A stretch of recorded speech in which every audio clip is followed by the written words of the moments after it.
Good evening and welcome to the Planning and Zoning Board meeting for Tequesta, Florida. It is June 23rd, 2026. It's 5:30 p.m. Meg, will you call roll, please? Chair Leslie Dasher, Here. Vice Chair Teresa Maggio, Here. Elizabeth Shower, Here. Sherry Ambrose, Here. Keenan Mickledowney, Here.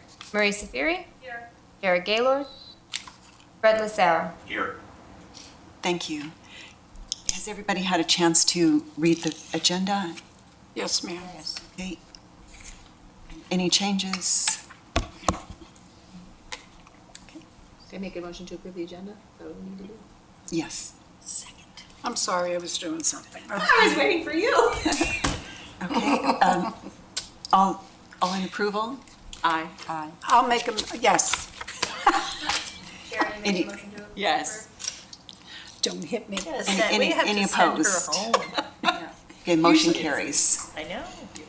Has everybody had a chance to review last meeting minutes from April 16th? Yes. I make a motion to approve the minutes from April 16th, 2026. I'll second that. Okay, all in favor? Aye. Any opposed? Oh, I'm sorry, what's going on? all opposed? No. Okay, motion carries to approve the meeting minutes? Yep. Okay. Good. Okay, and the first item on the agenda is the annual reorganization of the Planning and Zoning Board, elections for chair and vice chair. Good afternoon or evening, board members. Nice to see you all. As the chair just stated, today you have the responsibility of appointing your chair and vice chair. The Code of Ordinances provides that the Planning and Zoning Board chooses its own members. Typically, in the past, this has been done by a simple motion, although the board could consider nominations if you wanted to go through that process. However, typically in the past, it's just been done by motion. So, Could I have the floor? sure. Okay. This is not a reflection of you, of the both of you, but I think everybody sitting up here needs a chance to have a chance of being a chair and a vice chair. So I would like to make a motion to have Sherry as the chair and Jeannie as the vice chair. And do I need two separate motions? I would do it separately. Okay, One so for the I chair. would make, I'd like to make a motion, I'm making a motion to nominate Sherry as the chair for planning and zoning. Okay, is there a second? I second that. Okay, there's been a motion and a second. All in favor? Aye. Any opposed? Motion carries. Okay.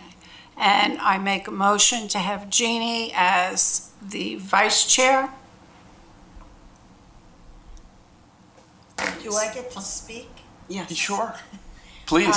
At this time, I don't think that I would like to do that. I don't think I'd like to be appointed the vice chair, maybe in the future, but not right now. So I don't know how we would handle that moving forward, since this is a motion on the floor. It hasn't been seconded. Hasn't been seconded, so I can rescind my motion then. And I can make my own motion then. Yes, you may. I'd like to make a motion that Leslie be the vice chair. Okay. I will second that. Okay, all in favor? Aye. Any opposed? Okay, motion carries. Thank you. I was doing that Maybe next time. because I didn't know what was. Okay. So does Sherry move up? Yes. Does Sherry move up here? You don't have, if you'd like to switch now, you could. You don't have to. You could wait till next meeting. Okay. Yeah, wait till next meeting. But from this point on, Sherry is the chair. You Yeah. would continue on for chairing the remainder of this meeting. Oh, so I thought you wanted to finish the meeting. No. Okay. I'm happy to do it. You are the chair now. Yes, understood. Okay. Well, then let's move on to the first item on our agenda. Or the third item on our agenda, sorry, the ordinance 09-26. And I will be happy to read that ordinance for you. Item number 3 is Ordinance 0926, which is an ordinance of the Village Council of the Village of Tequesta, Florida, amending the Village Code of Ordinances at Chapter 63, Right-of-Way Regulations, Article 1 in general, to create a new village right-of-way policy for all Village of Tequesta rights-of-way, and to adopt and codify the same into the Village's Code of Ordinances, providing that each and every other section and subsection Chapter 63 right-of-way shall remain in full force and effect as previously adopted, providing complex clause, severability clause, authority to codify, effective date, and for other purposes. And I see that our presenter today is Mr. Doug Chambers. Yes, sir. Good evening, board members. I'm Doug Chambers, Public Works Director. Happy to be here tonight presenting to you. Just to give you a little background, so the Public Works Department and Utilities Department, if you do not know, provide oversight in the village right-of-ways. So throughout the year, we are in the right-of-way on repair projects, maintenance projects, capital improvement projects, for instance, a water main replacement, road improvement, sidewalk replacement or improvements. And also, if we have contractors or homeowners that are working on projects that impact the right-of-way, a permit application is required, and that application goes to the building department. From the building department, it is distributed to the utilities department and the public works department, where both departments provide a review of the permit application. Sometimes it's something very simple. Sometimes it might entail plans that we have to review. We take a look at the impacts to the right-of-way. Sometimes we provide comments, we provide standards, and we follow the process from start to finish. A permit will be distributed to the applicant, and we're in touch with the applicant, whether it's a homeowner or a contractor. We provide inspections, we take pictures until final inspection, and we close out that permit. So over the years, there have been impacts in the public right-of-way without good standards. And I have a PowerPoint presentation here that I'd like to go through to explain some of that to you. Once I go through the PowerPoint presentation, if you have some questions, we can go back to any of the slides that you like and we can answer some questions that you may have. So basically, the Village Right-of-Way Code revisions, right? We're protecting infrastructure investments. We're preserving drainage, protecting infrastructure, and maintaining community character. Over the last 5 years, the village has spent almost $9 million, invested $9 million into the infrastructure. That's water main replacements, that's road replacement, sidewalk replacement, tree enhancement projects, and so on. And so we are to ensure that future improvements continue to function as designed for decades, right? Properly maintain swales, drainage features, driveways, landscaping, and everything within the right-of-way footprint. That both helps protect public and private investments while preserving the unique charm and character of Tequesta.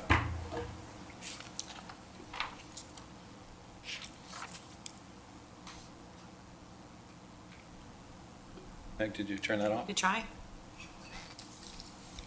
Don't you love There we go. technology? Oh, there we go, technology. It was Yeah, scared it. So when we talk about the code revisions, we are trying to simplify the working requirements in the right-of-way for not only staff, but for residents and contractors. Establish uniform standards across the village for everybody that's working in the right-of-way. Right now, we do not have that. Let's talk about the right-of-way. What is the right-of-way? The right-of-way is the area between your property and the street. The village uses that right-of-way for roads, sidewalks, drainage, utilities, and public access. While homeowners mow and maintain that right-of-way, it is still village property, and any changes to that right-of-way require village approval. So the village has jurisdiction over the right-of-way, and Comcast companies, utility companies, FP&L, we can't prevent them from going in the right-of-way, but we can require that they do pull a permit, and we review the plans and the work that they are doing in the village right-of-way. But we cannot prevent them from putting their utilities in the right-of-way. Where is the right-of-way? The right-of-way is adjacent to your property. How do you locate the right-of-way? Well, when you purchased your home and you received your closing documents, you received a survey. And on that survey, it shows you the footprint of your home and the property boundaries of your house and where the right-of-way is beyond your property line. It's marked on your property survey. I have a copy of a survey we can take a look at. And you can also visit the Palm Beach County Property Appraiser's website, punch in your address and pull up your property, and it'll give you a guide and a footprint of where your property line and your boundaries are. This is a standard picture of a survey that you would get when you closed on your home. Jay, if you wouldn't mind, if you just show the footprint of the property line. So if you look on the east side of that, the blue line is your property line. And then when you go towards the front of the property, you can see with circular driveway and Gulfstream Drive, everything beyond that blue line is village right-of-way. So if you're working within that footprint, which you'll have grass, you'll have concrete, you may have pavers in your driveway, any work within that footprint, whether you're a homeowner, whether you're a contractor, whether you're FP&L, you're required to apply for a permit, and that's where the Utilities Department and the Public Works Department will review those plans and provide comments accordingly in the right-of-way to protect that right-of-way. This is the site that I talked about. It's a little bit cut off on here, but this is the Palm Beach County Property Appraiser site. If you look up in the left-hand corner, you can drop your address in there and hit the search button and your property will come up. And this doesn't give you a good footprint as far as, a measurement of that, exactly where your property line ends and where the right-of-way begins. But you can basically see beyond the yellow line or the gold line, that is the village right-of-way. So who maintains the right-of-way? This is not unique to Tequesta. This is standard protocol for any municipality. The owner, occupant, and tenant is responsible for the maintenance to the road. So what we find over time, especially when we're reviewing permit applications and we go out and we meet the homeowner, sometimes they've been provided inaccurate information from a contractor saying, oh, we're going to, we're replacing your driveway and a permit is not required. They're giving false information to the homeowner, and the homeowner is under the impression that their property goes all the way to the road, right? Because they're maintaining the property all the way to the road. I live in Palm Beach County. I do the same thing, right? I have to maintain the property all the way to the road. It's like that in every city, every county across the United States. Do you need a permit to work in the right-of-way? Yes, a permit is required for all construction work within the right-of-way.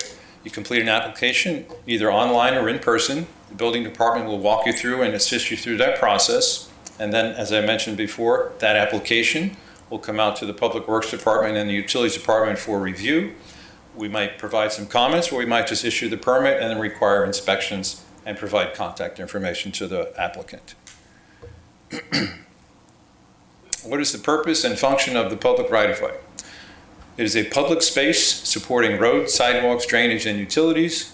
Functions as both landscape area, protects properties through stormwater drainage, and it must remain safe and accessible for all operations. Improper use creates long-term public costs. This is a nice picture of underground infrastructure in the right-of-way. So when you're looking at the front of your property, what you don't see are all those colored lines underneath the grass, underneath your driveway, and that is all underground utilities. It could be sanitary sewer, it could be Florida Power and Light, it could be your water distribution, stormwater, whether you have Comcast or AT&T, you have all of the infrastructure in that right-of-way in front of your property. It is so important that care is taken and the standards are followed when you're working within that footprint. For instance, I got a call the other day about somebody who was replacing a mailbox on the water main project. And the contractor took a 3-foot stake without calling any locates to see it was underground, and he took a sledgehammer, was banging it into the ground, 3 foot into the ground. The last thing you want to do is, number one, hit an FP&L line. You hit a water distribution line. You want to hit a sanitary sewer line. So these areas are very important. There's a very small footprint within the village right-of-way to provide all the essential services that all the residents and the businesses require throughout the village. That is the importance of the right-of-way. And again, which infrastructure is critical and what are we protecting? So underground, we're protecting that water, the sewer, the storm, the electric, and the fiber. Above ground, we have roads, sidewalks, streetlights, signage, drainage structures, swales, and you also have vegetation, right? We have greenery and trees. Damage leads to costly repairs and service disruptions. Providing standards prevents conflicts before they occur. Gives everybody a clear picture of how to move forward on a project. This is a perfect example of somebody working in the right-of-way. Didn't call any utility locates. And if you're not familiar with utility locates, if you go around the village and you see all the colored flags in the grass, or you see the spray paint, each utility company identifies their utility by a color. right? So, for instance, the water department, they put a blue flag out there. Florida and Power Light will put a red flag out there. Now, it may be different depending on what side of the road you live on and what utilities are there, but you need that information whether you're a homeowner out in that right-of-way or you're a contractor out in that right-of-way, so this doesn't happen. This is a water main break in the right-of-way on Bridge Road. This happened to be caused by trees and tree roots. Now, to say, to talk about the impact to a break, whether it's water, whether it's sanitary sewer that has its own requirements if somebody breaks a sanitary sewer line, or drives a stake, or breaks a fiber optic line. We had a fiber optic line on El Portal Drive a couple of years back when we were working on these stormwater improvements, and the contractor went through an unmarked utility line, fiber optic cable. We knocked out all the communications for half of the country club. It took, I think, 5 days to repair that cable. So it's a terrible disruption, and it is costly. This is the impact to the road after that break. Half of the road had to be repaved. Wow. This is another water main break in the village right-of-way. This was a unique break. If you see that sort of in that hole, that brown-looking dark-colored pipe with the aluminum silver tip, that's a water main that broke under a mature oak tree. And in the middle of the night, the utilities department is out here in the right-of-way. Sorry. That's one of our utility technicians, Stephen, trying to make a repair on a water main. Right now your service is out, your water is out. He's trying to repair a water main under a mature oak tree, which is challenging, to say the least, right? To say the least. So not only does he have to repair that water main, but there's no guarantee that water main is not going to break again. It's still sitting under a mature oak tree, right? And not only have you damaged the water main and caused an inconvenience and a cost to repair that, but you've compromised the tree because you had to cut all the mature oaks on this tree, all the roots, I mean, to get to that water main. This here has damaged the sidewalks caused by tree roots. I mentioned on the first slide, the village has spent over $9 million on repairs to infrastructure. Some of it is due to oak tree roots and damage, right? Some of it's just aging infrastructure, and you need access to replace that infrastructure. But the village has spent over $1 million replacing sidewalk due to oak tree roots and tree roots. I've been here 11 years and we've spent over $1 million replacing sidewalk due to trees and tree roots. This is an example of that. This was a water main break caused by tree roots. That's Bo, he's one of our technicians in the water department. This is on, I believe this was on North Cypress, sidewalk roots causing damage to the sidewalk. I mean, these are just a sampling of pictures. I literally have, I think I have 15,000 pictures on my computer from around the village in the last 11 years. Wow. So we talk about the right-of-way, and then I want to talk about a swale. If you're not familiar with a swale and what the purpose and the important function of the swale is. So the swales are engineered stormwater systems. They are not just landscaping and green grass in the right-of-way. They are designed to convey and store stormwater efficiently. So when it rains, you have irrigation on, we have a storm event, where does the water go? You have to get the water off the road and into a swale and eventually move the water, to a storm drain. But some of that water also has to percolate and infiltrate into the ground. You don't send all of the water to the catch basin because ultimately that water ends up in the intracoastal and the Loxahatchee River. And you cannot just send that water until it's actually treated. And the treatment process is actually absorbing into the ground because that water is filled with sedimentation, it's filled with oils from cars, it's filled with fertilizer, it has pesticides. The water is not clean, so you cannot take that water. We have a permit that requires that this water is distributed into a swale before it dumps eventually into a waterway. So any blocking or grading disruptions, they impact that drainage. So if we're planting in the right-of-way and you're not regulating that, you're planting in a swale, you're impeding the water flow and the purpose of a swale. I like this picture here. This is a nice picture here. This is not Tequesta, but it shows a picture of a typical swale on the flow. So when we are rebuilding our roads, let's start in the roadway first. you do not want a flat road. If you have a flat road, the water just pools and sits in the road, right? So what we do when we build the road, over time, the roadway will settle, all right? It'll settle and you'll have little pockets and you'll have little dips in the road. When we rebuild the road, we sort of build a crown on the road. So it's shaped like this, so the water runs off the road. When it runs off the road, it has to go someplace. It has to go into a swale in the grass. The road is slightly pitched in a direction to where a catch basin may be on a corner someplace, right? At the end of your road. But it's distributed into the swale. And then when the swale in the road, in the grass is built and a swale in the driveway is built, you continue that flow all the way down the road. So as we're looking to replace aging infrastructure, right? And maintain our roads and maintain our underground infrastructure, it's going to take a long time to get to a point where every house in Tequesta has a swale, right? Where water is actually flowing where it should go. It's going to take a long time. But you can see just the sheer amount of construction that is going on a monthly basis in Tequesta. And we're out there constantly with the applicants and with the contractors building a profile like this. When we rebuild a road, we rebuild the crown of road, right? And we have to make sure that at the same time, on that property in the grass, they're building a swale to capture that water as well. When you don't have the swale, so here's a road where it's pushing the water off the center of the road and it's trying to push it off into the grass, and there's no swale in the grass. So the water will sit there on the edge of the road. You see it sitting in that driveway. If we were to have a storm event, that water will potentially push up into the house and flood the house. That is the potential, because that water has no place to go. And if it sits on that road for a long period of time, this is what's going to happen to your road. This is Tequesta roads. This is not from the internet. This is here in Tequesta. That's what happens to your road when you have water sitting on your road. There's no place for the water to go. So you can see it's trying to push the water off to the side into the swale. There's no swale. There's no place for the water to go. So you're going to create flooding and you're going to deteriorate your road. This is an example of the need to have access to infrastructure in the village right-of-way, right? This is storm pipe that I believe was replaced in Tequesta Pines a few years back, and this is the impact to the right-of-way.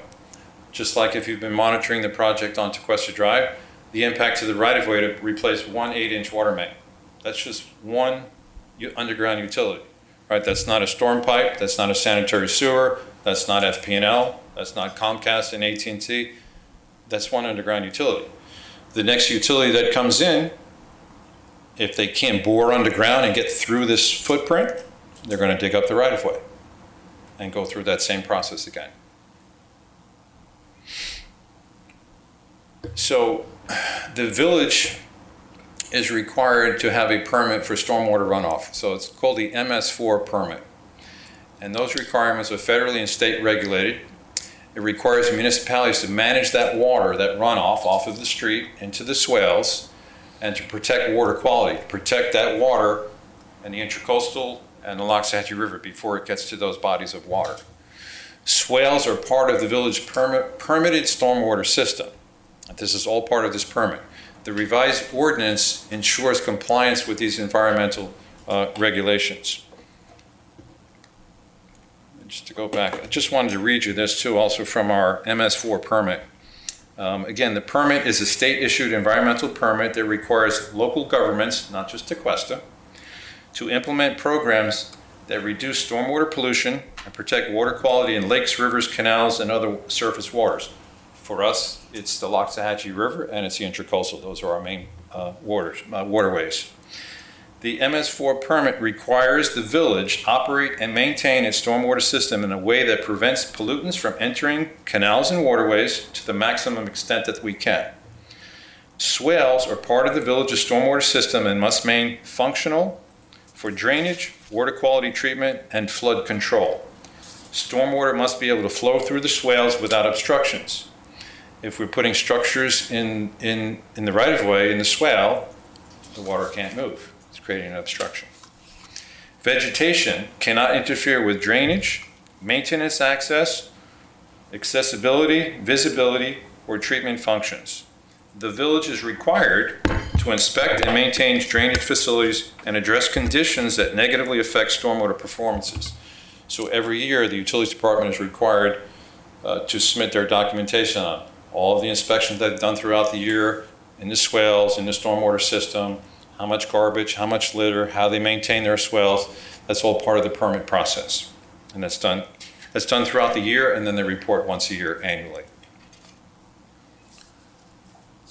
So, again, yes, we're trying to protect infrastructure and village tax dollars, right? Investment into the right-of-way, but also, providing a balance for function and aesthetics, right? So we want to maintain attractive streets and neighborhood character, support property values and curb appeal, allow Florida native and non-invasive landscaping, and ensure the appearance does not compromise underground infrastructure as well. So we're trying to find a balance between both of those aspects. So the revised right-of-way code will set clear standards for everyone, anyone that works in the village right-of-way. It provides consistent rules for residents and contractors, eliminates conflicting interpretations, gives staff clear enforcement authority, and creates predictable permitting process. It's a predictable permitting process. This is the requirement, this is where you're working, this is what you can do, this is what you can plant, this is what you can't do. It's standard. This is not unique to Tequesta as well.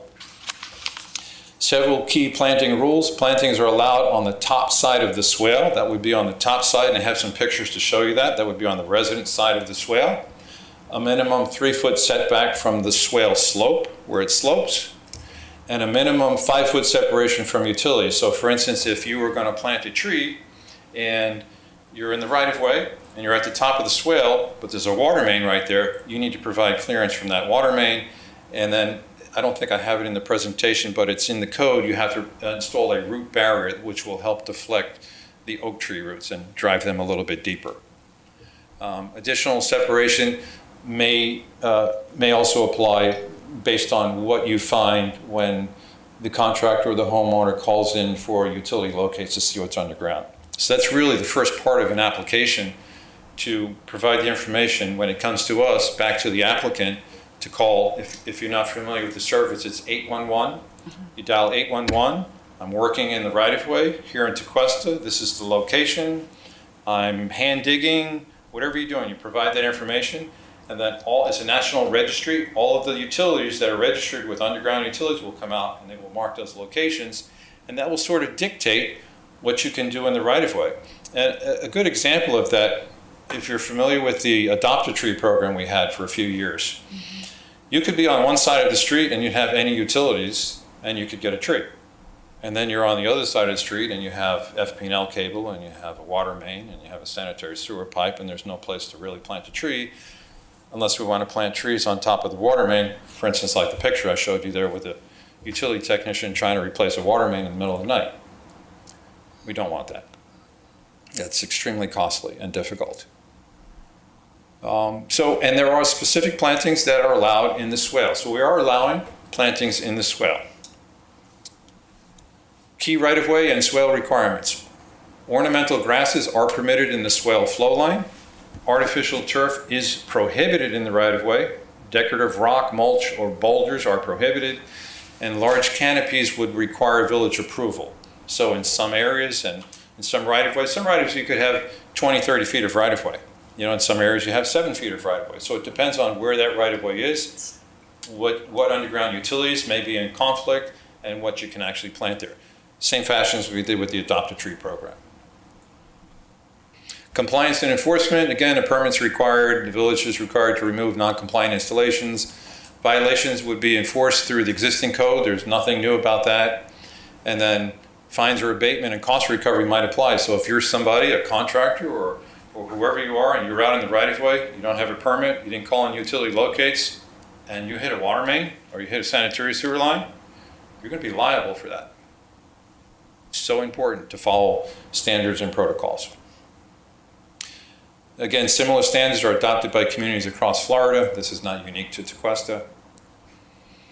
Again, I'm not going to go through that again, but it's the same standards. We're trying to maintain community appearance, provide clear standards for everybody across the board, and basically support long-term investment in operations and compliance.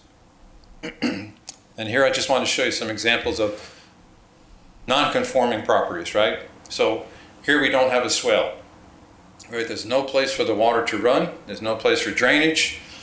Not only that, the landscaping creates a visibility concern for somebody pulling out of that driveway, looking at somebody pulling out of the driveway, or a resident. There's many areas throughout the village that do not have sidewalk, and some residents just do not want sidewalk in their community.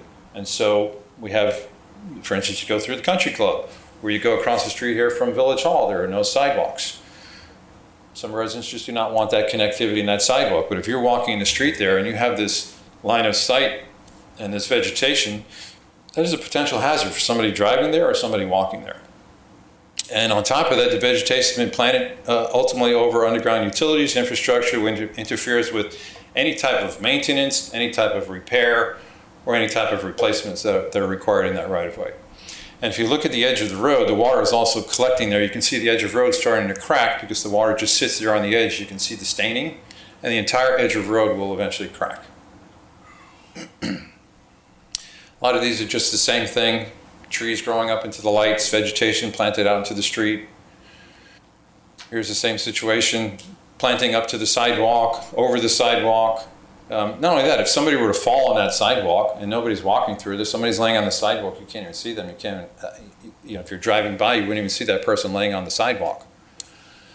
And then again, vegetation planted on top of utility infrastructure. This was actually on Tequesta Drive at Riverside Drive. That's all been taken out. Yeah. And all that sidewalk was replaced. Now this is interesting. So this would be considered non-conforming. And so they put a swale in the driveway, but they didn't put a swale in the grass. So when somebody comes to the village and they're replacing their driveway, we are not adding an additional cost to the resident and saying, well, if you put in a new driveway, you now have to dig up your grass and put in a swale. Some people just don't have that money to do that right now. That's not a project they want to tackle right now. But we make it very clear that this is the standard footprint for your driveway to get the water off the road. But you can have water sitting in your driveway here, staining your driveway, and potentially in a flood or in a storm event, that water is going to push up towards your house. From looking at this, I believe the vegetation is far enough back where that could remain. It's on the top side of the right-of-way, outside the swale, and all they would have to do is dig a swale into in the grass as well, so that water could eventually move out of that driveway. I think I have a couple of houses like that as well. Here's another house. The landscaping looks beautiful, right? Not saying it doesn't look nice, but this was planted without a permit in the village right-of-way, on top of underground utilities. There's no access for maintenance, repair of any of those utilities. And this road was recently paved, and again, eventually that water may sit on the edge of the road and then deteriorate the edge of the road. This is the same thing here. All these are very similar examples, right? A swale is required, there's no swale here. Landscaping creates a visibility concern, right? Pulling in and out of your driveway. Pedestrians walking may be at risk for line of sight and visibility. You don't see the person walking. By the time you see them, you're already out on the road. You've already hit them.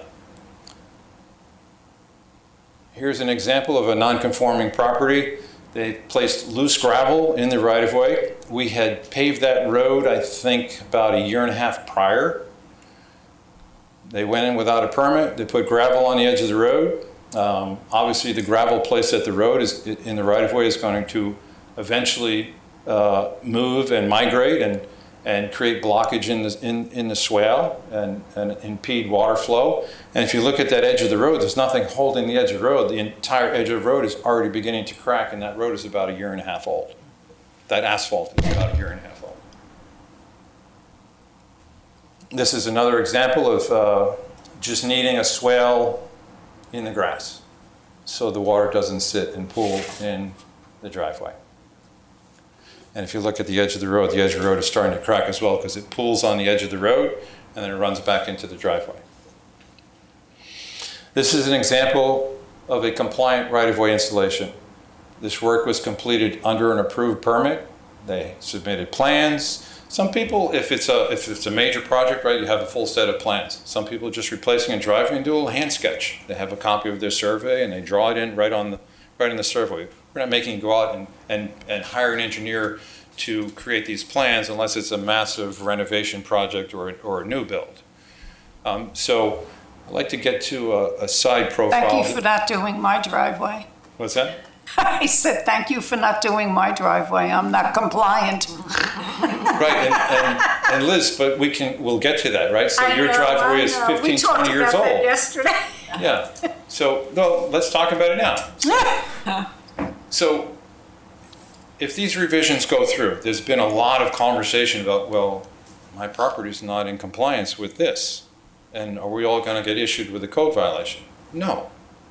As long as you're not impacting an underground utility and you have a water main break or a sewer break or there's a hazard or something's happening that has to be addressed, you're not gonna go out and get code violations.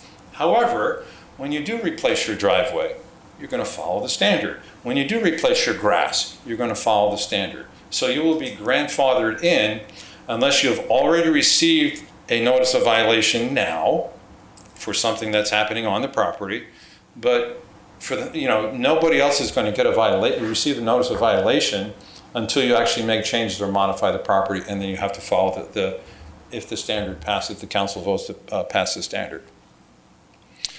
This is a nice profile, side view as well. You can see the swale in the driveways and in the grass, and the water just flows eventually to a catch basin, and most of it percolates in the swale as well.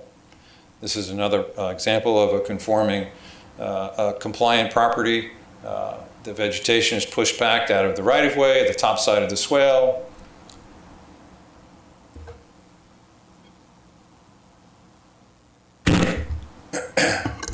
And this one here, I actually want to show you this picture first. This is El Portal Drive.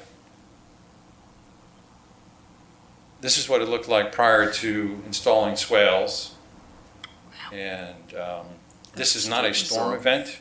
That was This is- always a mess. This is just, it rained for 45 minutes. And, I mean, we worked extremely hard, and I know the manager and the village council set money aside for this project to get this water out of the road. How many times I would see a mom pushing a stroller down the street in 2 feet of water, no place to walk, no place for the water to go. That's the before picture, and that's the after. Sorry. Sometimes it works, sometimes it don't. That's the after picture. You see a nice defined swale. We were able to add a sidewalk as well on the top side. Trees are planted, those trees are existing on the top side. That's all in the right-of-way, that's on the top side of the right-of-way. That's a great example of utilizing village funds and your investment wisely throughout the village. And, I run into residents that are very passionate about their landscaping and what they like and their aesthetics, and I can appreciate that. There's nothing wrong with that. You have a certain look or a certain style you like, I can understand that. But you still have to be mindful of the ultimate goal here of protecting your investment dollars. And we're not taking away from the aesthetics throughout the village. I mean, you see these conforming pictures, I mean, it's adding value to your properties and the community. I mean, you see the value of what it takes to live in Tequesta. I mean, this is not hurting your property values. This is protecting your investments. Your investment, it's your money. It's protecting your investments for the long term, right? And you have infrastructure that's very aged. And, our utilities department is starting a new water main replacement now. They're just wrapping up Tequesta Drive, and they're moving to the next area. I know they still have to get back to Country Club Drive and many other areas. We're talking about FP&L coming in here. We were fortunate to get on an underground infrastructure project at no cost to the village or the residents to underground overhead power lines. There are about 622 homes that will go underground. It's still in the planning stages with FP&L and their engineers. But again, you have this little footprint that all of these utilities have to go in.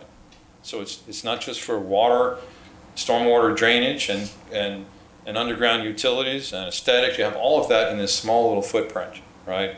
And for instance, out here on that project, that right-of-way was so congested. You have to have, so the American Water Works Association, right, and FP&L, they have certain requirements, and our water department has certain requirements. If you have a water main here, you have to be 3 feet away from the water main, and you have to be 4 feet above FP&L's underground high voltage line, and you run out of room in your right-of-way. So, again, this is just to provide good, clear guidance to homeowners, contractors, and staff.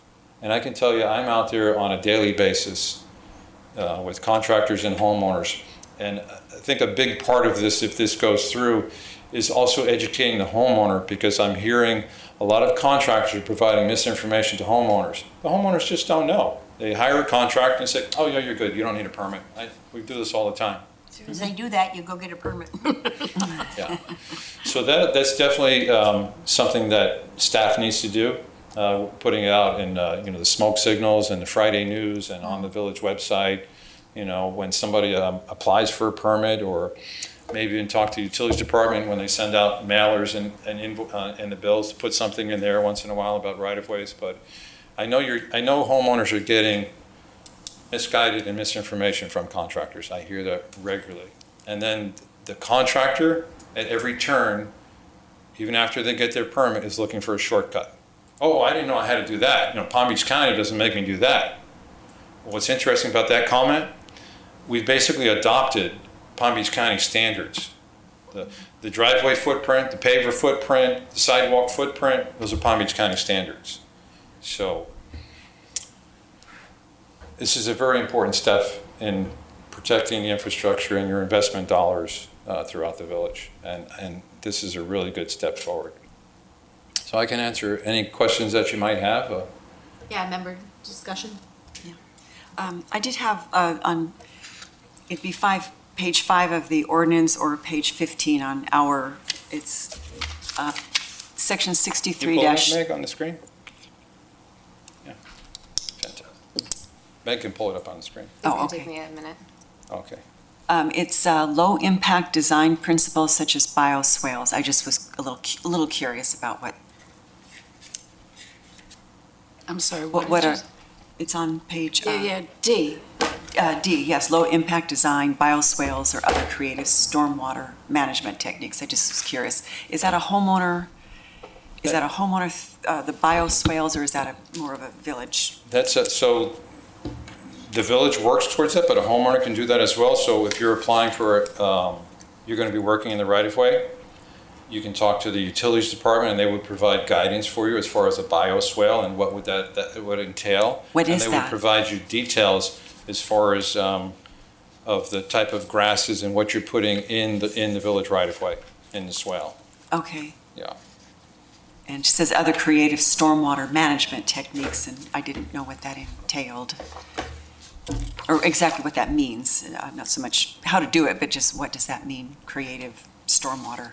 Good question. Let's see that. Well, by putting ornamental grasses, allowing ornamental grasses in I the see, village okay. right-of-way and in the swale, that provides good absorption as well for your runoff, so that's a good example of a bioswale. Oh, I see, okay, not just plain grass. And that's why we're allowing, if you look throughout we're recommending, I should say, not that we're allowing, but we're making recommendations to allow certain plantings in the right-of-way. We realize that's important, not only aesthetically, but it's not going to hurt the swale, or it's not going to impede water flow within the swale. And then on page 7 of the ordinance, that's 14, it's about the large canopy tree species in the right-of-way. And you said everybody's grandfathered in, but there's a lot of trees that are right in the swale. Yeah. Oak trees. Yeah. And Yeah, thank the village for We're not going to make that. folks take them out. What was that? I said, thank the village for that. When I was on the council, everybody wanted canopy trees on Country Club Drive, Tequesta Drive, And it looks beautiful. Tequesta It looks Gardens. amazing. Yeah. But so Except it's when you killing plant us an oak now. tree They are. and the caliber is only 2 inches round, and you plant it in the ground in a footprint that's only 3 foot wide or 4 foot Yeah. wide, and you have the road here and the sidewalk here, and you have a water main under there, what's going to happen when the tree becomes mature? Well, yeah, the Magnolia Way, those It's going are to tear up. Go to 25 years, Magnolia Way. 25 years old. We just got out of Magnolia Way for the 3rd year, grinding sidewalk, replacing sidewalk, and now you see what's happening to your roadway. Oh, yeah. Yeah, we just had that Your entire roadway. You want to talk to folks about the right tree in the right place. If you know anybody who lives in Tequesta Oaks, or if anybody lives in Tequesta Oaks, go talk to the folks over there and what they deal with. And Water main, their service line breaking, their pavers, their driveway, it's hitting the roots are hitting the house, it's tearing up the road. I just met with the HOA about a month ago, and they said, Doug, what are you gonna do about the road? The road is being pushed up by these oak trees. Well, in Tequesta Oaks, the way the plat is written, they're responsible They're for the maintenance of the oak trees. that was So, well, we're not gonna spend taxpayers' dollars repairing the road until you maintain the oak trees. So they're gonna have to go back in their footprint and root prune all of the oak trees. And then it's very difficult to put in a root barrier after a tree is mature. The roots are just too large. they are. And eventually, any root barrier you're gonna put in there, unless you're putting steel in the ground, a root is gonna eventually push through that root barrier at some point, right? So that's why it's critical of right tree in right place Oh, that at was, the right time. You know, a root barrier will help for a period of time, and then hopefully it pushes it, redirects it. But you talk to the residents in Tequesta Oaks, it's that was a bad the design. bear. To Quest Oaks. was a dealing bad- with that. Tequesta Oaks came here, like I told you yesterday, over 10 years ago, Yeah. complaining about the root system.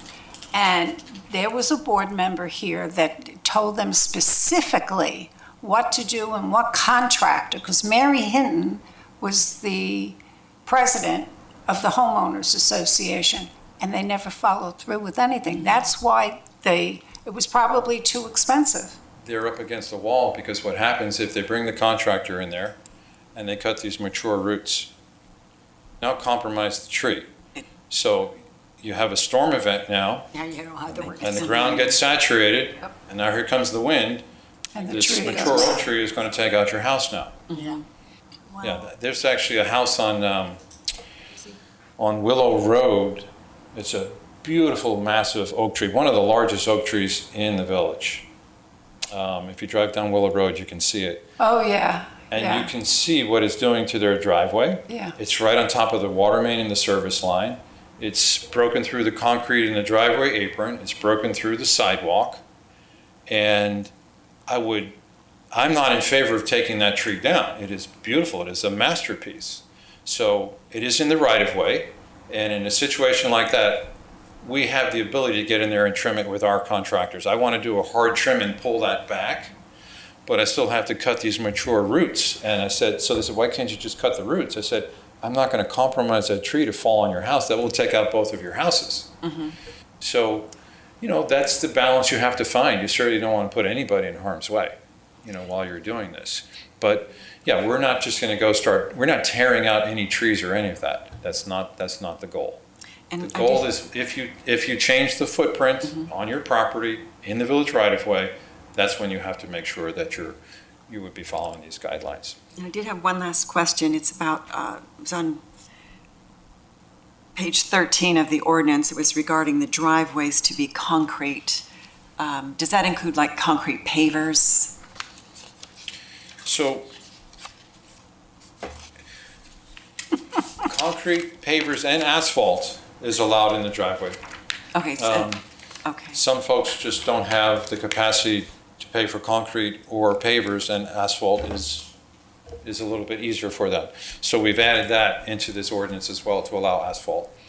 As far as when it encroaches into the village right-of-way, if you have sidewalk in your community, you cannot put pavers in the sidewalk.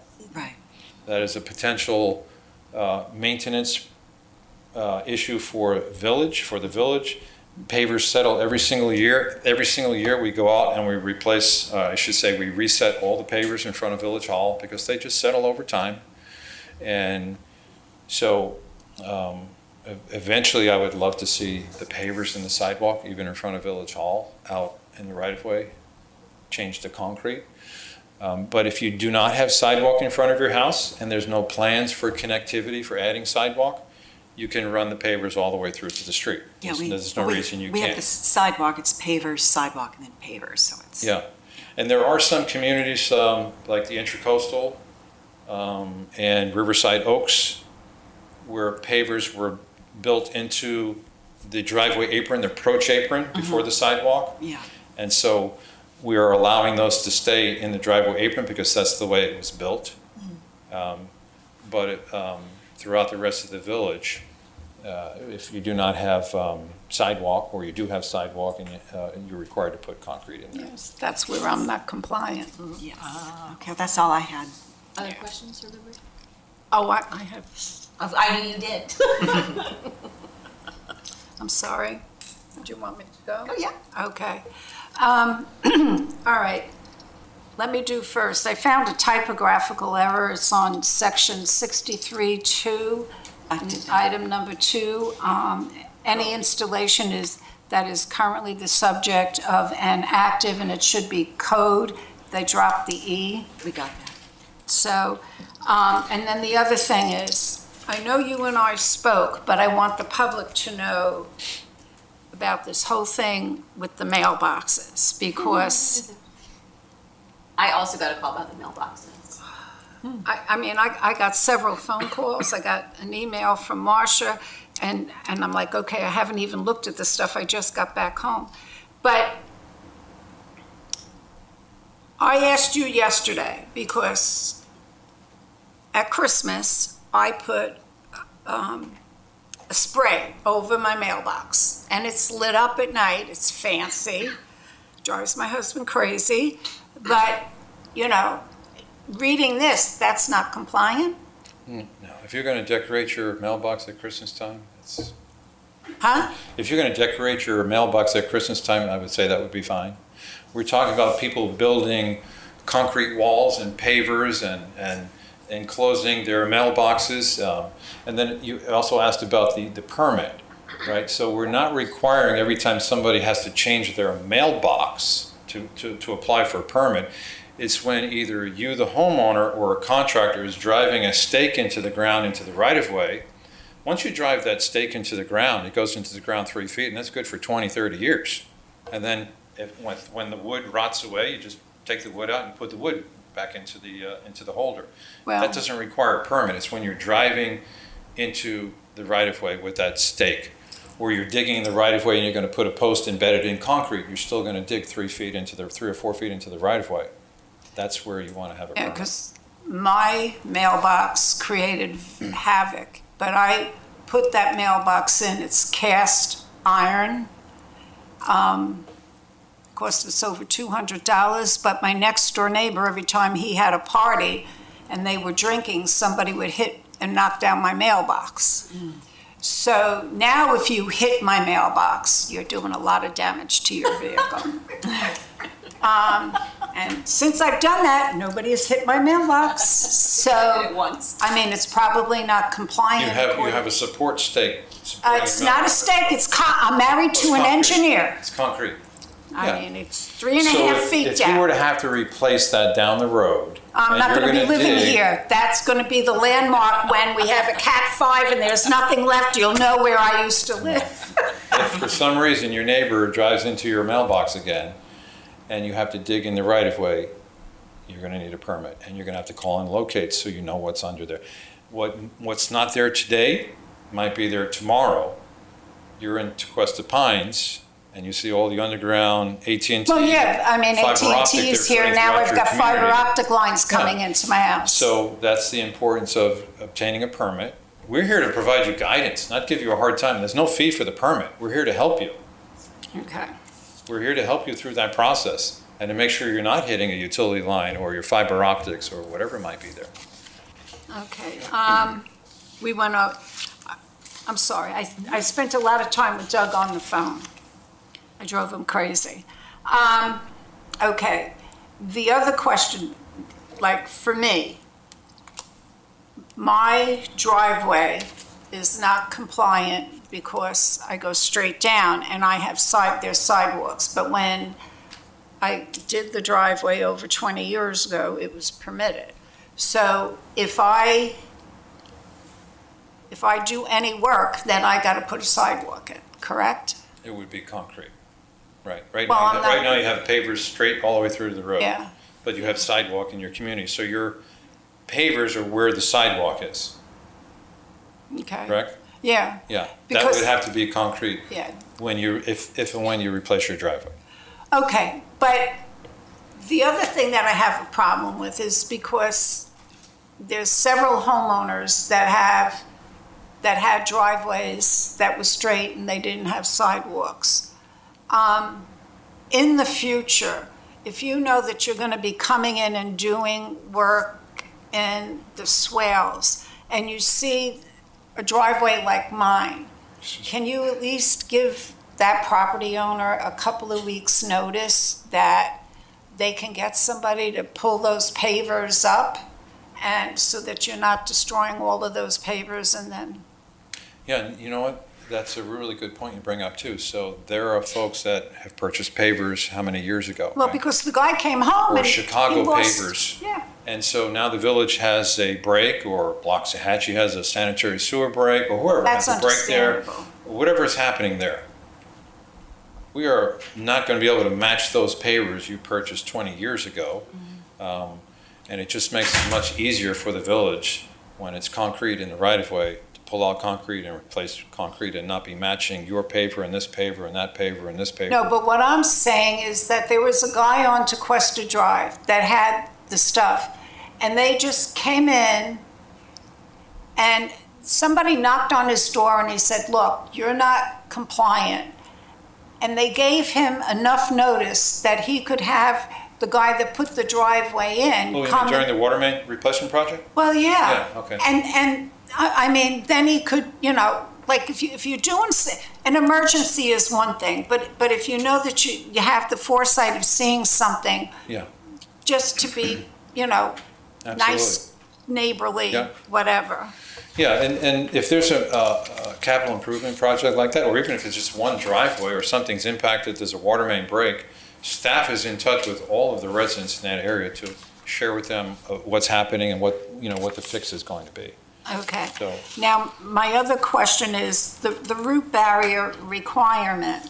Okay,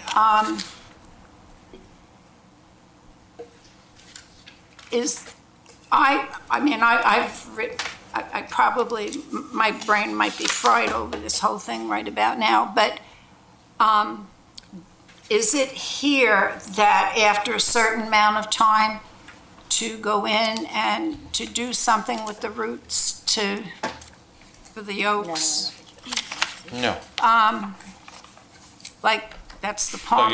you're not gonna have to go dig in on your property or on your right-of-way and put in a root barrier. If the village has a project and they're Yeah. working there, for instance, on Tequesta Drive, the contractor's putting root barriers in front of all the oak trees, in front of the sidewalk. That's part of their requirement. But if you're replacing a tree or the tree dies and you're putting another tree there, you'll be required to install a root barrier. Okay. Now, this is something that you and I did not discuss yesterday because I was just still working on this last night. And this is a very large ordinance, and I know that you're going to have things that are going to have to be changed. Now, for everybody's peace of mind, an ordinance is a formal local law enacted by a municipal or county government governing body such as the city council or board of commissioners. It holds binding weight within that specific jurisdiction and addresses local issues not covered by state and federal regulations. This ordinance is so big. Now, I'm going back, Doug, before you were hired. If we had an ordinance that was this big, we did a resolution. Now, let me just explain to everybody what a resolution is. A resolution is a formal, non-binding expression or opinion, will, or policy adopted by a legislative body, unlike a bill which proposes to create permanent law. A resolution primarily handles administrative operations, internal rules, or official statements of the government's stance on a particular issue. It is easier to make a change on a resolution than it is an ordinance. So I think, and I'm sorry, but I had this last night and I've been busy today, so I didn't have time. But there are sections within this ordinance that you could do as a resolution, and it's easier because then you would bypass planning and zoning. You don't have to go through all of these readings and just change it before you formal and make part of it a resolution. Can staff respond to that maybe? Excuse me? Can staff respond to that maybe first? Well, I'm sorry, Dylan. No, I was, before Dylan responds to that though, it was important that this was discussed in a public forum, that it went to several workshops, that residents had an opportunity to listen, comment, share their feelings on it. It was important that we brought it to you as well, because this impacts businesses as well as residential, right? Residential homes. But- So we wanted to make sure this went before everybody to review.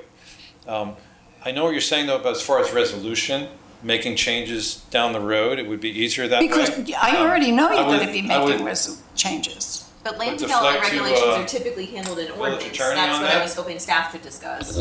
So I think it's very important that your general regulations are built into an ordinance. If someone has violated the ordinance, you can cite it in the code enforcement process. Violation has occurred here of this section. It's much more difficult to do that, or really, it's not appropriate to do that with something in a resolution. So you really have to have the bulk of your policy in an ordinance. Yeah. That being said, there are ordinances and there are times when things get very technical, or there's a long list of requirements, and in some jurisdictions they will say in their ordinance, you need to follow the standards as adopted by resolution or as adopted from time to time via resolution. And then you'd have a policy, and it could be adopted by resolution by the council. And like you said, it takes one meeting to change that instead of two, or it doesn't have to be reviewed by the PZB board. It's a trade-off. If it's in an ordinance, it's listed in Muni Code. Anyone can look it up and see everything written in right there. Yes. If it's in a resolution, a resident would have to call into the village. They would have to request to see the copy of the exhibit of the resolution. I know before this ordinance was proposed, we had adopted, that was sort of the process we had done previously. We did have certain policies that had been adopted via resolution, and there were some concerns that we wanted everything sort of located in one place. So really, it's sort of a trade-off. There are benefits to having things, like you said, the primary benefit being it's much easier to change a policy by resolution, but then there are certainly benefits to having it in an ordinance as well. Nobody knows about it if it's an ordinance, it's there for everybody to see. A resolution Right. is not, so. It's harder to get a hold of. Yeah. At least, I You think have in to my ask, opinion. and I would have never thought to ask. Right. Or if it's in here, because we do look things up. When we are going to do something with our property, we actually look things up on the. So to answer your question, I think it's very important that the bulk of your policy is an ordinance. There are occasions where it makes sense to have things updated via resolution later on or referenced in the bulk of the ordinance. Mm-hmm. It's just a preference of how you want to organize your law. Sorry. No, I it's think fine. I'm finished. Other member questions or discussion? Right. So we'll close the floor, or we'll open the floor for public comment. So, public comment? Ms. Martin Nelson?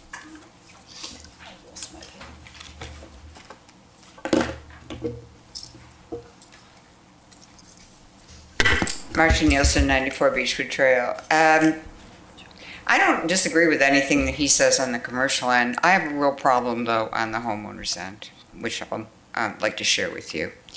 Most homeowners are not aware even what a right-of-way is, which is what Doug said. They may know about the area between the sidewalk, if they have one, and a road, but they don't realize how much of the right-of-way goes into their property. And therefore, if you enact these sweeping restrictions, this is going to really create a lot of problems, not only for residents, but for the village itself. And although existing plantings and non-living material would be grandfathered in, how would you know what was there to begin with? Unless you Googled every single homeowner's swale and right-of-way. there's no way you would know to grandfather something in. So take, for example, and using myself as an example, I have a right-of-way between my sidewalk and my road, and I have approximately 5 feet on the road side, 23 feet on the sidewalk side, and 7 feet from the sidewalk to the road. Now let's assume I want to plant something there. So it's my understanding that I would not be able to plant anything big there in this area between the sidewalk and the road, see section 10, except for turf grass or low approved plants. This would put me in non-compliance with my HOA that it makes me have a tree there. Okay, so that's the first problem.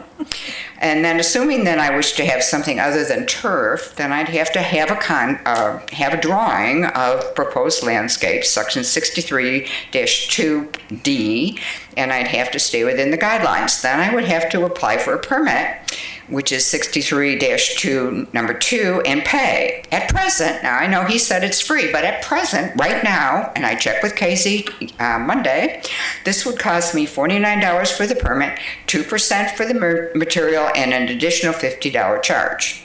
Thinking that I would splurge and spend $100 on plant material, and the permit would be $49 and 2 and 5 for a whole total of $101. So I am doubling my cost to plant something in the swale at the present time. And even if by some chance the village waived the permit fee, I'd still have to go through the whole process. Now, the plants. So I was a master gardener at one point. I was in the Native Plant Society, did all that. It's not really easy to find native plants, you might have noticed. Home Depot doesn't have them on a regular basis. So Home Depot, they'll order it for you, but who wants to buy a plant that you don't get to know? You know, like I go through a plant store and I make acquaintances with my plants before I put them in. So to find the plants and locally is, I don't know, it's really extremely hard. Home Depot has them sometimes, Lowe's has them sometimes, but it's not consistent. And you're going to pay a lot of money, so that's the second thing. And so I think a better idea, I don't have a problem with the contractors and all that stuff, I really don't. But I don't think that this should be shoved down residents' throats, frankly. Right now, I have in my little tiny swale of ryope, its roots go this far. I don't see where that's a problem. Thank you. Thank you for your comment. Are there other public comments? We do, Miss Marie Spiri. Hi, Marie Sapiri. I live in the country club. First, I'd like to be clear, the reason that we've had so many water main breaks recently is because our pipes are extremely old and have been long overdue for replacement. Trees do not break pipes, they enter cracks that have already formed. All right, with that stated, we should reject this proposal. We already have a swale policy that covers all of the issues that the director claims he has with residents' landscaping in the rights of way. That is our swale policy, and it is part of code. It requires a permit right now. For the mailbox, you have to get a permit right now. But next to no one knows about it, even though it's been there since 2019, I believe, because staff has not educated anybody about it. Until very recently when the rights of way proposal had come up. And even then, they didn't point to the swale policy. The effect of this proposal is bigger than any development proposal we have ever seen, because the rights of way cover a huge area of the village. It would turn Tequesta into the worst, most overbearing HOA you can imagine if enforced as written. There would never be any plants but sod in the right of way, because no homeowner will want to attempt to comply with this, unless they know that the ordinance will not be enforced against them in particular. And this ordinance gives so much discretion to staff that that's a real possibility. And that is wrong, and it is incompatible with the character of the village. The proposal is also a complete outlier in a terrible direction in comparison to other municipalities. It is not simple. It is 13 pages and probably will have to be changed, as Mrs. Schauer explained. It is not simple at all. Other municipalities do in fact have simple codes, but you cannot read this proposal and know exactly what you need to do to have a permit application with plants in it approved. You can't. The only thing you can be sure of is that you can plant sod. Back to the comparisons. The other municipalities around us do not have tiny plant lists. this does, where this is extraordinary in a terrible direction. They do not have root barrier requirements. They do not require drawings of landscape plans. They do not have placement requirements. It is also an outlier in its failure to adopt best practices, ones that are identified by federal agencies, including in MS4, and its insistence on both substandard water retention practices, sodgrass, and awful aesthetic practices, again, just sodgrass. This ordinance would make Tequesta extraordinary and definitely not in a good way. I am glad Mr. Chambers brought up MS4 and runoff because grass gets fertilized and irrigated a lot. Native plants mostly don't. Our stormwater system goes directly into the Loxahatchee River, and when residents are not allowed to deploy the best practices for water infiltration and absorption, which this does not allow or encourage, we will be mandating more pollutants flowing directly into our rivers. Property values, I have one more point here, will definitely be affected, and in a very bad way, because the rights of way are huge, and requiring people to put in sod is absolutely the wrong direction. Thank you. Raw residents, okay, I'll stop. All right, are there any other public comment cards? There are no more cards. So we'll close the floor to public comment. Is there any further member discussion? I maybe have two points, if that's okay, before. I did think the point about the HOA, I appreciate. I live in Tequesta Pines. I know I'm supposed to have trees in my swale. I imagine, HOAs would have to revisit their policies to be compliant with village regulations, so. Tequesta Pines has changed. They've been working with Doug over the years and changing the trees, because usually, I forget, what was that stupid tree? I think that, huh? Yeah, I mean, it was an ugly looking tree. But the HOA can't force you to be out of compliance with village ordinances. No, So I think that's something that would have to be worked through. Yeah. I guess my other comment is, as someone who works in the utility industry in my day job, I appreciate the comments that were made by staff, so thank you, Doug, about protecting all of us. Like, I drive into Tequesta. The swales protect where I live from flooding. I drive through neighborhoods that are flooded because they do not have swales and they do not have proper right-of-way. We are investing a lot in our roads and sidewalks and other public spaces, and so I do understand and appreciate the points you're making about protecting all of us from having our water not work, our power not work, our fiber optic cable not provide internet service to our homes. So that's my comment. Yes. You think about it, it's really scary. I mean, but Doug, I have a question. How many people from the public came to the workshops that you did?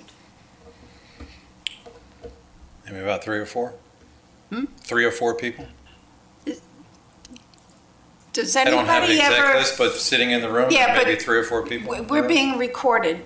Does anybody keep track of how many people watch the meetings and da-da-da-da-da? I can see who's watching the meetings. Huh? I see who's watching the meetings when we're having them, like just a head count. Okay. All right, but I mean, the thing is like, as I said, we need to educate people. I mean, you can't do something like this and not, I mean, and I know you're not going to do anything until you have to, correct? I would just say this, okay? If you're working on your private property, right? And you have to redo your electric, you have to redo your roof, you're putting in a pool, you have to redo your plumbing, whatever it is you're doing, there are standards for a reason. Yeah. There are standards that apply to everybody. There are code requirements. Everybody follows the same standard, right? So your plumbing pipe isn't falling apart in your house and your roof doesn't blow away in a storm and your pool is put in properly so it doesn't leak all over the backyard. It's simply the same standards and protocols and guidance that staff will be providing, that we do now, to residents and contractors. Okay, so why don't, I'm just throwing this out, and you know how I respect you because I throw your name out all over the place. Like, you got a problem, call Doug, he'll handle it. How about putting an article and just giving the top points of this ordinance into a newsletter? Yes. to Yep. totally Smoke signals. educate. The Friday news, the smoke signals on the village website. And again, when people are applying for a permit, we're providing the information to the folks when they apply for the permit. What they're getting is conflicting information from their contractor. Well, So that's why the more we can But you need educate to state the resident, the better off everybody will be. yeah, I mean, I had an argument with one of my contractors, and he said, oh, no, I'm right. And I said, oh, really? Come on, let's go down the street. We'll go to the village. And he goes, oh, no. I said, yeah, I'm right and you're wrong. So, but, you know, it's just, but my problem is that I sat up here too long, so I know. But, okay, so if you promise me that you're going to do something like that, then I don't, yeah. I mean, because I mean, this was hours of work, I'm sorry. I'm not sorry, but I mean, I was educated and, It's important though. huh? It's important. No, it is. I mean, I take all of this and I'm like, okay, my mailbox isn't compliant, my driveway, I'm like, okay. So, all right, thank you. Is there any further discussion, or does anyone have a motion? I'd like to make a motion to recommend approval of ordinance 09-26. I'll second. I don't think you can. Oh, I You're the can't? chair. Oh, sorry. I'll second it. Okay. That's a fair mistake for the first day as chair. I'll second it. All right, do you have, all those in favor? Aye. Any opposed? All right, motion passes. All right, we are moving on to agenda item 4, ordinance 10-26. Chair, ordinance 10-26 is an ordinance of the Village Council of the Village of Tequesta, Florida, amending Chapter 78 zoning, Article 9 supplemental regulations, amending Section 78396.5 artificial turf/synthetic grass to conform to the Department of Environmental Protection, to conform to the new rules adopted by the State of Florida Department of Environmental Protection related to artificial turf, providing that each and every other section and subsection of Chapter 78 shall remain in full force and effect as previously adopted, providing conflicts clause, severability clause, authority to codify, effective date, for other purposes. I will pass it over to Mr. Jay Hupsch.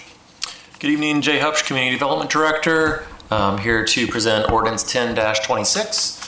So this is a village-initiated amendment to section 783965 of the Village Code related to artificial turf and synthetic grass. I remember that evening. That's a long one. I forgive that says December 2013. That was December 2023. Yes. The village adopted ordinance 11-23, which you recall. We were we were across the hall. Yeah, Oh, was it? Okay. We can even tell you where we were. Yes, we were. Yeah, Public Safety Building, yeah. That actually, that was my first meeting then. Yeah, Was that your first? that was my first meeting. Wow. Lance The Joe Lance was still running it, but I was Lance just observing because it was Yeah. my Oh, you were first observing. one. Oh, So. what a great meeting to observe.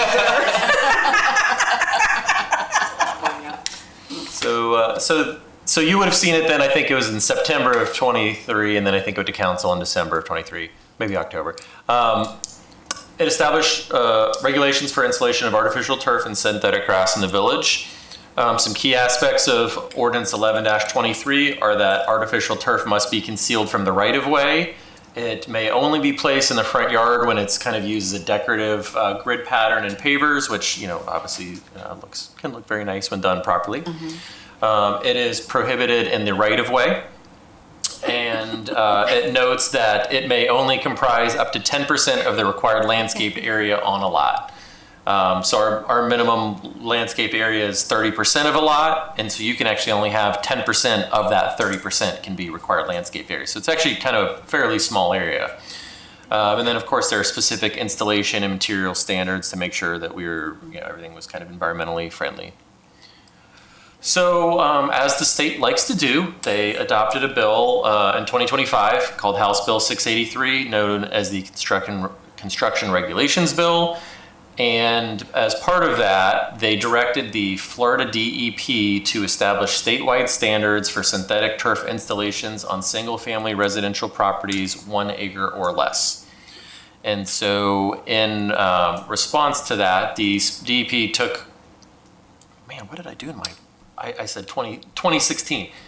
On 5/9/2026, the DEP adopted Rule 62-308-100, which established the minimum standards for synthetic turf installations on single-family lots, 1 acre or less. The DEP actually workshopped that starting in August of 2025. So they workshopped it quite a bit.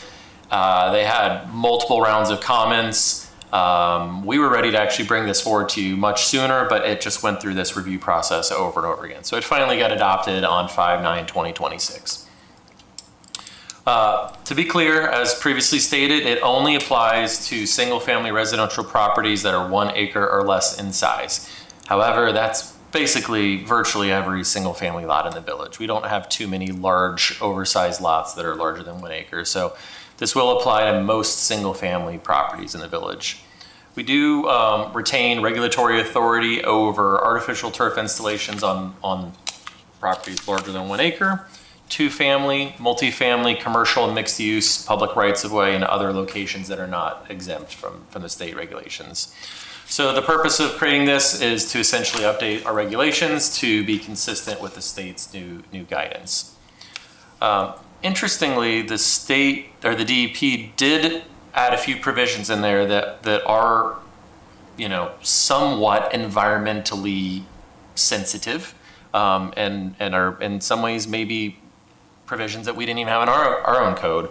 One of them is that you cannot have artificial turf or synthetic grass within 10 feet of any natural or man-made water body. So that way you're not having that synthetic grass right next to the water body. You're at least trying to filter it a little bit before it runs into the water body. Makes sense, though. So that's a little carrot from the state there. Then it also clarifies, we had some stuff in there about the type of material and not having metals and certain type of contaminants there, but the state did clarify it must not contain heavy metals or PFAS. PFAS is a very big deal when it comes to water quality right now.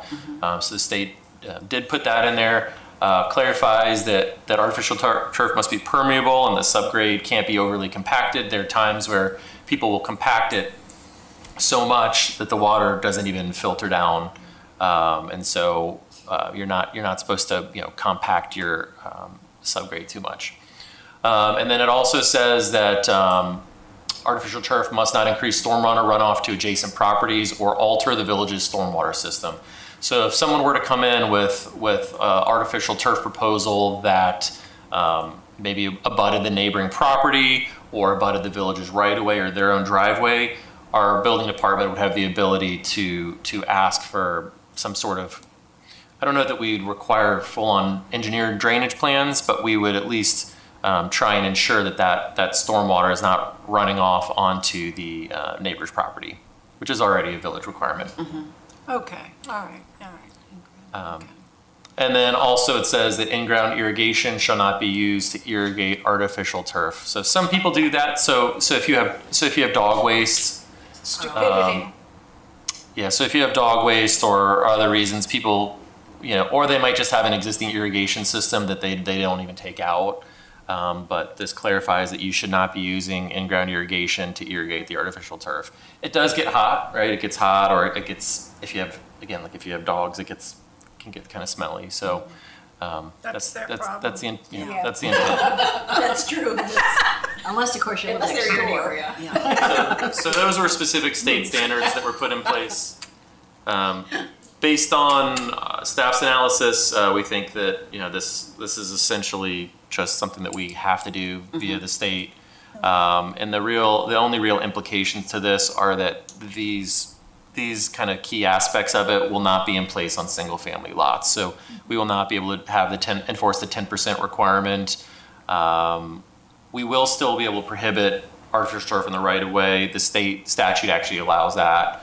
But we will not be able to prevent it from being in the public right of way or only being used as decorative grid design in a driveway or walkway. And then there are also some standards for putting greens in our code. We won't be able to enforce some of those putting green prohibitions that we'd had in there. But otherwise, those are kind of the key implications there. Happy to answer any questions. Yes, ma'am. Sorry. Okay, on page 4 of the ordinance, it says, that the subgrade materials shall be washed prior to installation to prevent fines from binding. Who's going to check that? That you washed it, hosed it down? Your contractor? Bear with me 1 second while I pull that. That's on page 4. It's number 9. Oh, number 9. It's okay. number 9, it's on page 4, number 9. It's right above installation, repair, and maintenance of artificial turf. Shall be washed prior to installation. Prior to installation to prevent. So Prevent fines. So who's that's- going to check to make sure that they wash it? That's one of those best practices things that's in the code. That is from the new state requirements. So the DEP put that in there, and we put that in the code. It's one of those things that, again, it's best practices. Because it's subgrade, we would not be able to see it afterwards. They get a copy of this? They will see this code when they're coming in for an artificial turf installation. All right, my next question is, it's on page 5, and it's now number 12, the new 12. And, okay, you're saying that a certified arborist certifies that installation within a drip line would not be harmful to the tree. Okay, they're definitely going to do that? Probably not. So what do you do about it is the question. You know, it's nice being retired, because it's like, this is like, So Time that's a provision where if someone were to come in with artificial turf and it were to be under a live oak, we would be able to say you're not allowed to have it under the live oak, unless it would be on them to bring in a certified arborist that would say, well, it's suitable in this environment, that the live oak could, that the artificial turf would not damage the live oak. aren't they going, it says certified, so you'll get a piece of paper that they certified that?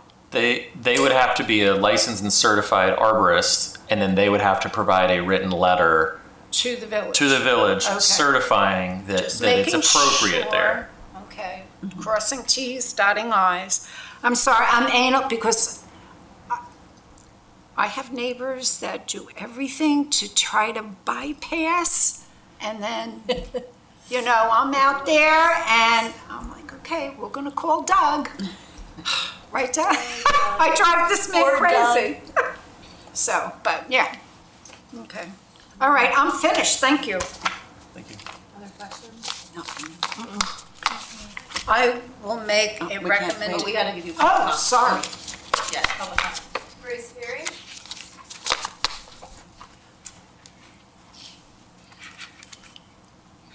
Marie Superi. I live in the country club.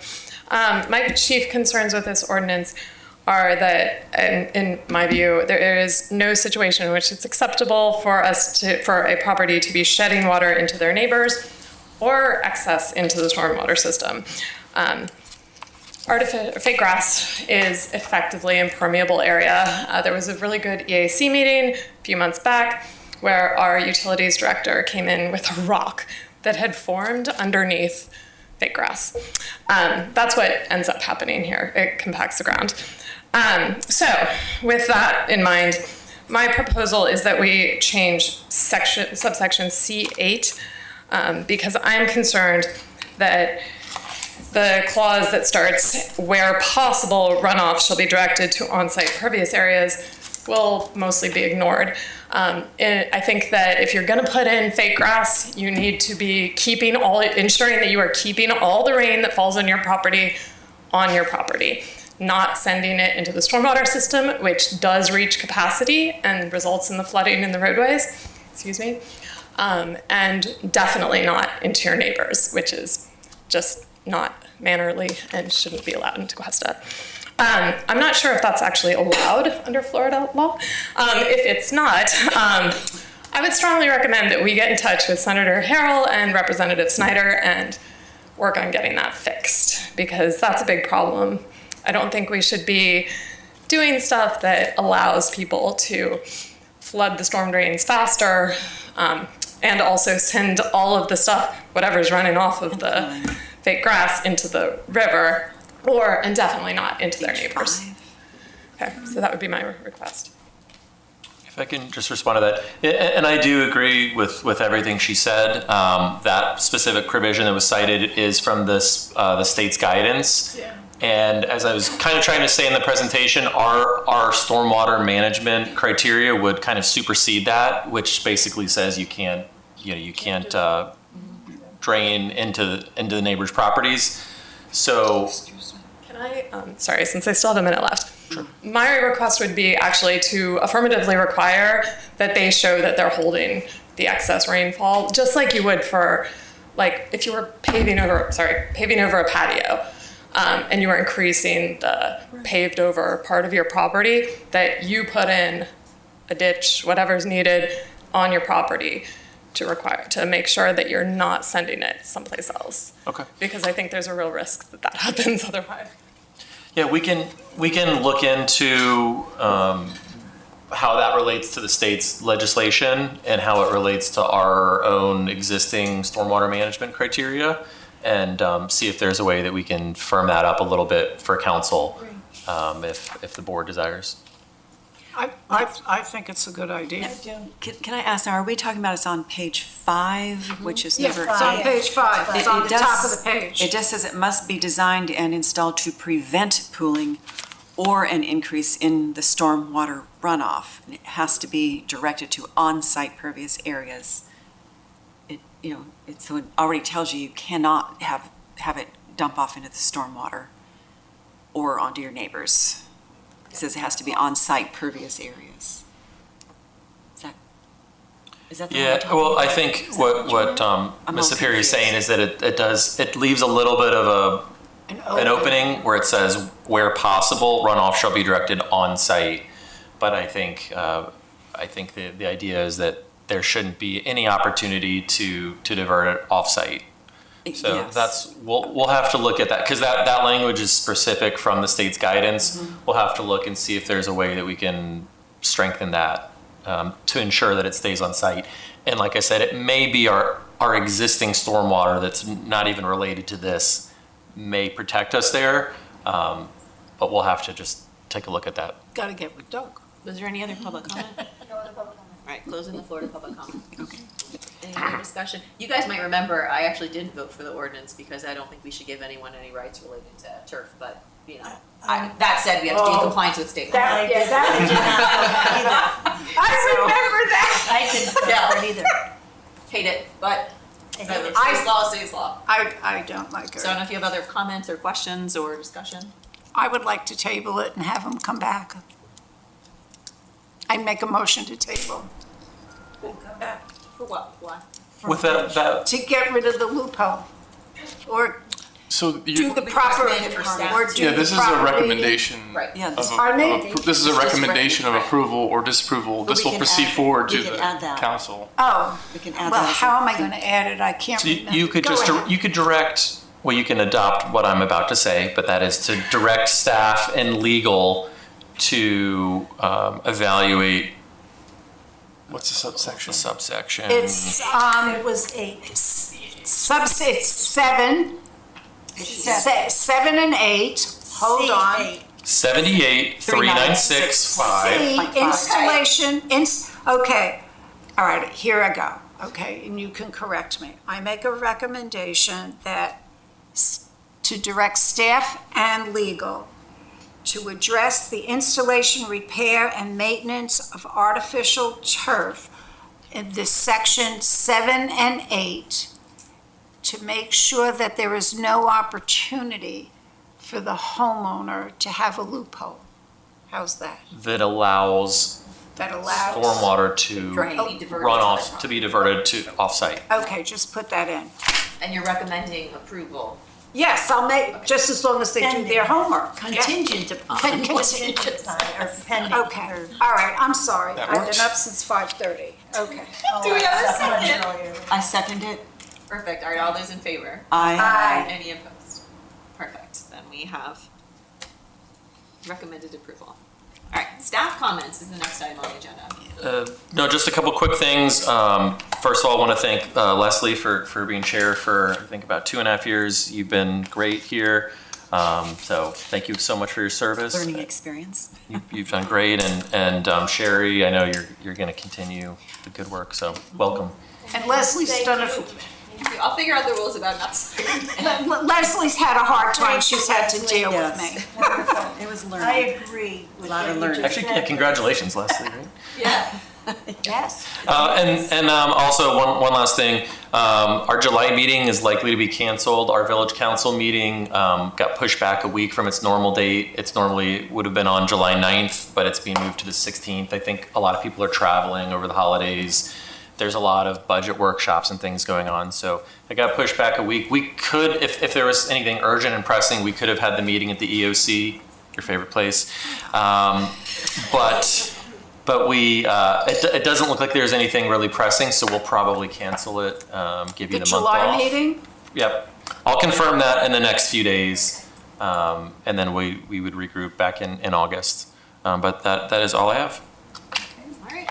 Any other public comments? Oh, you got the timer. Sorry, I'll be quick. You don't have to time me. I just wanted to address the time limits. I think for planning and zoning, and I've been thinking about this for a long time, that they really ought to be longer. We had today 2 substantive agenda items, and the director had at least 45 minutes, but residents only get 3. And this ordinance was 13 pages long, I believe. Might have been 15. I do think we should be able to listen to, and also the people who come here are making substantive comments.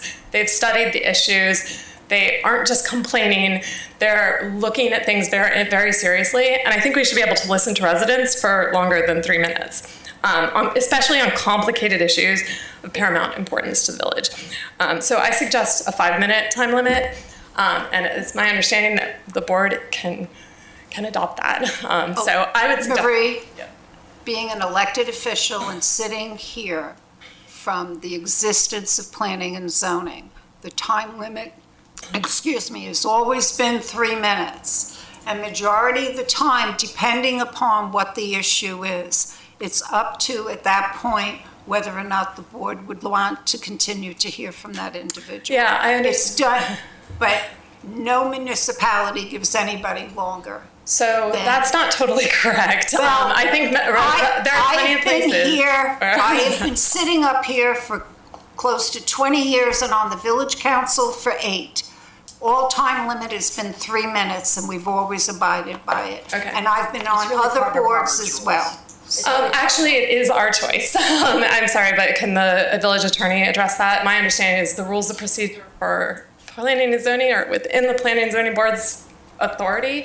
And I do understand the chair can give extra time. I have asked for that in the past, and I've been denied. I think that's wrong. I do think that we should, and I don't think Marcia should have a bell going, or Mrs. Nielsen should have a bell going off at 3 minutes. She wasn't going to talk for that much longer. I think that time was extended. Let's let her finish her 3 minutes and then. Okay, no, I'm finished. But I would ask that you at least consider 5 minutes. It's not required to have 3, as I understand. And I think that we have such big agenda items sometimes that it's patently unfair to limit people who have spent a long time studying these issues to a very abbreviated comment. It's just not fair. I always wondered about this. I'm the new person, I think, around here, and I remember once I asked, can we please just listen to the rest of what Marie had to say? Because I can't even remember what it was. It was so incredibly interesting. But I was, we said, no, we can't listen to what the rest of what she had to say. And I always wondered, if someone is speaking and it was very informative, can we say, can she finish? Or can we even not say that? So the board chair has the authority to grant additional time to an individual to finish their thoughts. So the board chair, you would say, let's hear the rest? So the first speaker tonight was able to finish her thoughts. Marcia? Yes. But if someone wasn't, how do we handle that? Well, we Because I gave- had asked. We gave Can Marie we- additional time when she did her presentation. She went over, we didn't cut her off.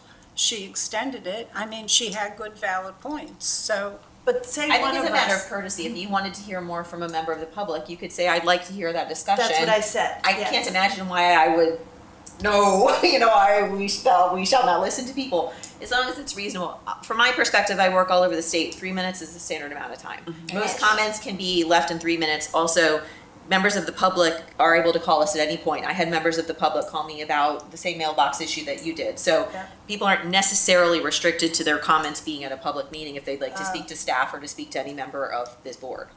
Which is Email, true. they can email I too. don't, yes, an email. I don't know if staff has feelings about or And comments. I to took that. up a lot of time talking to Doug beforehand.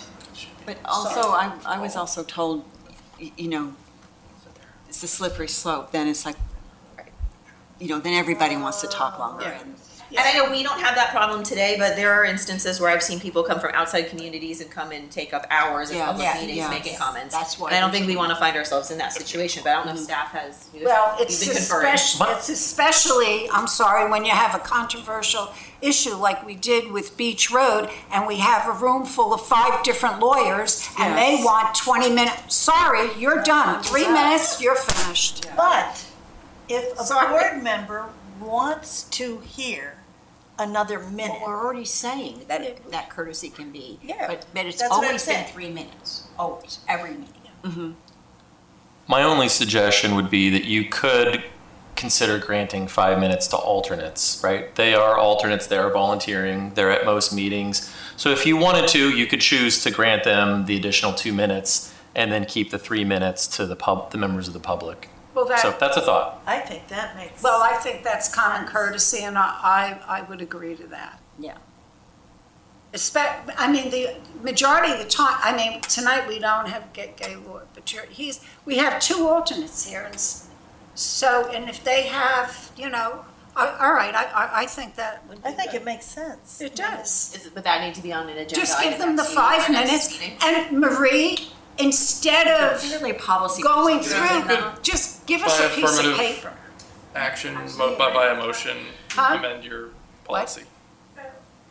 What, I'm sorry, Dylan, what did you say? I think the question on the floor was, does that have to be some kind of formal Yes. modification or be on an agenda? I think the board can, by a motion, affirmatively agree to change the policy. Okay, so I would make a motion. Well, it's not on the agenda, though. Doesn't it have to be an agenda Oh, item? it has to This is an expression of the board's Oh, desire I see. to Okay. change its internal policies. It's not something I would like to change our policy that the planning and zoning give alternate board members respective time of 5 minutes to address the board.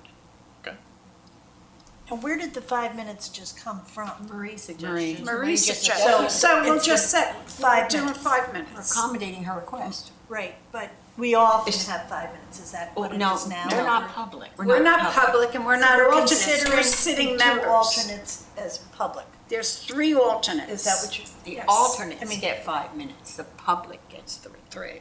As an accommodation for Right. a alternate to the board. Okay, now if an alternate decides they need 6 minutes instead, Well, get me just cut it off at 5. But that's what I mean, it's Otherwise, just- we're gonna, it's a slippery otherwise slope. It's a they'll kind have of 45 become a minutes. slippery slope here. it's, yeah. No, we're giving the alternates 5 minutes. I mean, I think if you go to 6, I mean, I think that's overdoing it. I mean, we're doing it 2 minutes, I'm sorry. Yeah, 3 minutes has always been the. It's the always case. been 3 minutes. We'll give her the opportunity, and then So we have a It's 5 motion on the floor. Is there I a have a second? motion. Second. All right, all those in favor? Aye. I, Any opposed? I would probably be opposed, but motion passes. Okay. What do you want? No, it's fine.